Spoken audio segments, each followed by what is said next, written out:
င့်စရာရွေးချယ်မှုဖြစ်ခဲ့တဲ့ဂျရက်အကြိုက်ဆုံးကစားသမားများသက်45နှစ်အရွယ်ရှိပြီဖြစ်တဲ့လီဗာပူးနဲ့အင်္ဂလန်ကနန်ဝင်ကစားသမားဟောင်း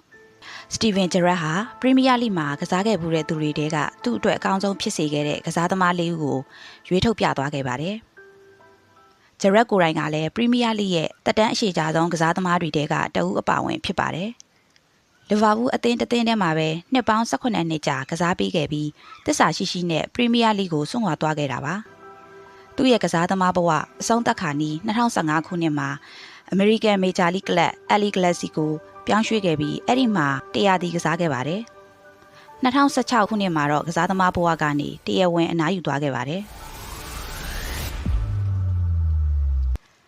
ဂျရက်ရဲ့ကစားသမားဘဝကအောင်မြင်မှုတွေအများကြီးရခဲ့တယ်ဆိုပေမဲ့သူ့အတွက်ပြည့်စုံမှုတော့မရှိခဲ့ဘူးလို့ပဲပြောရမှာပါ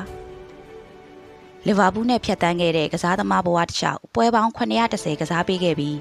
သွင်းဂိုး185ကိုသွင်းယူနိုင်ခဲ့ပါတယ်နိုင်ငံအသင်းအင်္ဂလန်အတွက်114ပွဲကစားပေးခဲ့ပြီးသွင်းဂိုး22ဂိုးရရှိခဲ့ပါတယ်ကွင်းလယ်ကစားသမားတအုပ်အတွက်လုံလောက်တဲ့ပမာဏပါပဲ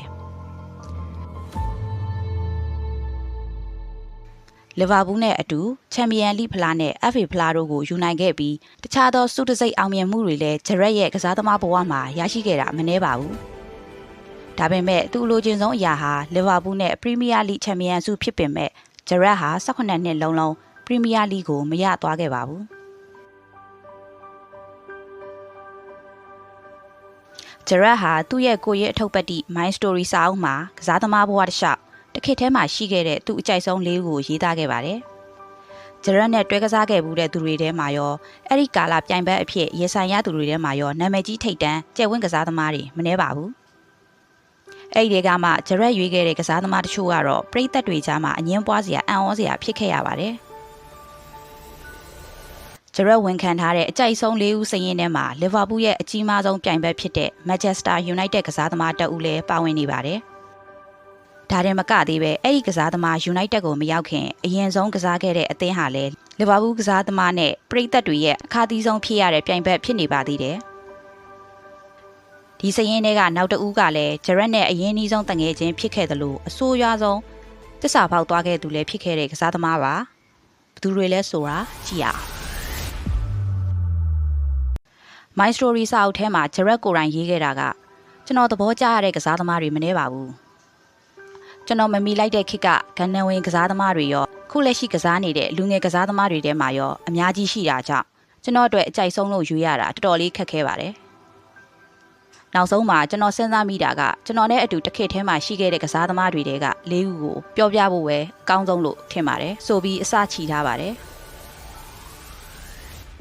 ဆက်ပြီးတော့ပထမဆုံး2ဦးကကျွန်တော်နဲ့အတူကစားခဲ့တဲ့သူတွေဖြစ်ပြီးတော့သူတို့2ယောက်စလုံးဟာစပိန်စကားပဲပြောကြတဲ့Fernando Torres နဲ့ဇာဗီအလွန်ဆိုတို့ပါဒီနှစ်ယောက်ကကျွန်တော်ထက်ပိုစီနီယာကြပါတယ်ပြီးတော့ကျွန်တော်ကစားသမားဘဝကိုပိုပြီးကောင်းမွန်လာအောင်အကူအညီပေးခဲ့တဲ့နှစ်ယောက်ဆိုရင်လည်းမမှားပါဘူး Torres နဲ့အလွန်ဆိုတို့ကကျွန်တော်အတွက်အကြိုက်ဆုံးကစားသမားဖြစ်ခဲ့တာတည်းမဟုတ်ပဲလီဗာပူးပရိသတ်တွေရဲ့ရင်ထဲမှာလည်းအမြဲတမ်းရှိနေမဲ့သူတွေဆိုတာသိကြပါတယ်နောက်တစ်ယောက်ကဆွာရက်ကျွန်တော်သိပါတယ်သူကကျွန်တော်ကိုစွန့်ပစ်သွားခဲ့တယ်ဆိုတာလီဗာပူးနဲ့ကျွန်တော်ကိုတစ္ဆာဖောက်သွားတယ်လို့ခံစားမိပေမဲ့ဆွာရက်ကိုခြံထားခဲ့လို့မရနိုင်ဘူး